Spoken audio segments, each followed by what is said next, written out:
What's up everybody? Welcome back to my channel. Today we're going to talk about business entities, why you need it, why don't you need it, and paperwork. Maybe not necessarily in that order, but we'll try. Don't worry, this video won't be too long. I want it to be digestible and I actually want you guys to learn something. So follow along and enjoy the video. Permits. Kind of like licenses.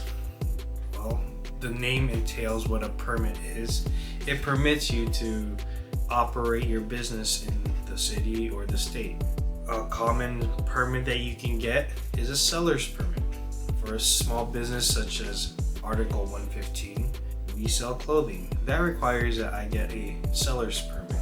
Now there are other permits that you can get specifically for construction or some bigger business ventures.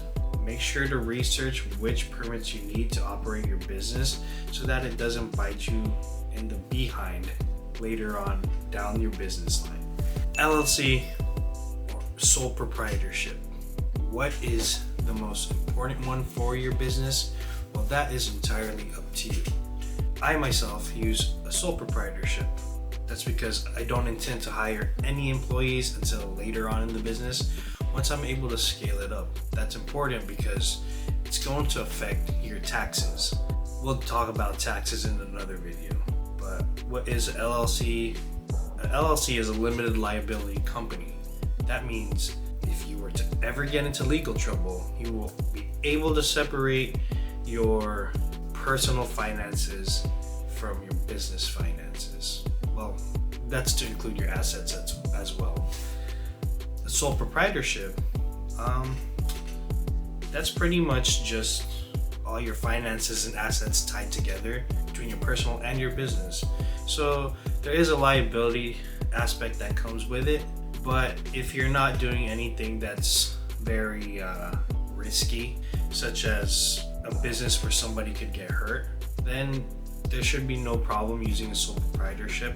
I actually advise that you do use it when you start off, unless you have planned to hire employees, then an LLC is your best bet.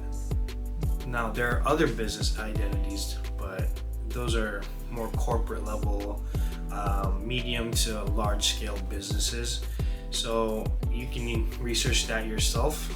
I myself need to research that eventually, but so far an LLC or sole proprietorship is your best bet when starting a small business. What are licenses? Licenses are pretty much just you telling the city or the state that you live in that you're gonna have this business and this is what the business is gonna entail, and if there's any hazardous material, if you're selling stuff.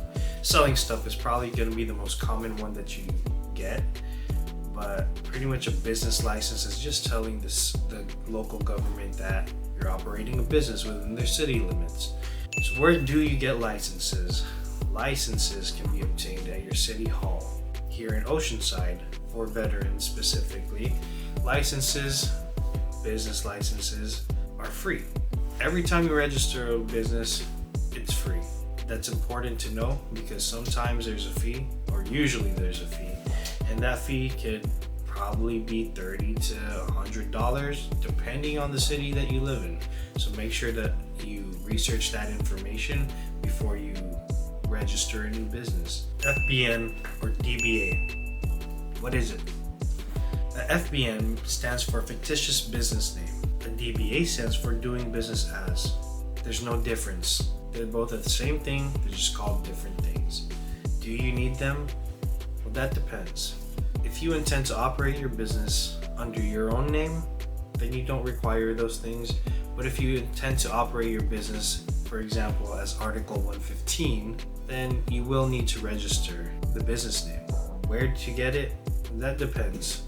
Here in San Diego County, the process starts at the county clerk's office, and you need to register with them and pay the fees. All the paperwork you can get off the website, but you can also go to the office yourself, which you will have to do regardless. So I say just go to the place yourself, fill out the paperwork there, and submit all of it to the county clerks and pay pay the fee. Simple as that. It could be different in other places, so make sure that you research yourself depending on the area that you live in. Why do you need it? Well, that's a very good question, because you only need it to differentiate your name from your business name. But if you're a sole proprietorship, it doesn't really matter. But if you don't want to use your name as your business name, then I suggest that you do get it. But overall, it's for taxes. Simple as that. What to do after you register your FBN or your DBA? That depends. Here in San Diego County, after registration, I have to call the local newspaper. They have to print my fictitious business name in the local paper for 4 weeks, and then submit all those or the proof to the county clerk's office. Now that's important because, and this is just for San Diego residents, you have to make sure that the paper even has that service of mailing it to the county clerk's office. Some do, some don't, just depends. But if you choose a service that doesn't mail it themselves, they send you the proof and then you have to take it to the county clerk's office yourself. Make sure you don't forget, because if you do, then you have to redo the whole process over again. That being said, it could be different in other counties, so make sure that you research your own local county, research your state policies regarding fictitious business names and DBAs, and that's going to help you out in the long run should you choose to go that path. An EIN. Do you need it? An EIN stands for Employer Identification Number. You don't really need one if you're operating as a sole proprietorship, because you're not really hiring anybody, or you're not supposed to anyways. But it pretty much differentiates your social security number and your business. So it's your business pretty much as a SSN. Like I said, you only need it if you're operating as a sole proprietorship. As an LLC, you'll probably need it. I'm not an LLC myself, so when I get to that point, if I ever need to hire somebody, then obviously I'm gonna be an employer. So, context clues, I'll probably need it. But regardless, I got one myself just to be able to make it easier to do taxes at the end of the year. So that's solely dependent on if you need it or not. So make sure to research it. Don't take my word for it, research it. That's my best advice to you. All right, we covered a lot with the back end of business, or the boring parts of the business. Is it important? I believe so. I think moving forward with your business, if you take care of these things, it's going to be less of a headache. You're not going to have to be running around back and forth especially when doing taxes, because nobody likes doing taxes.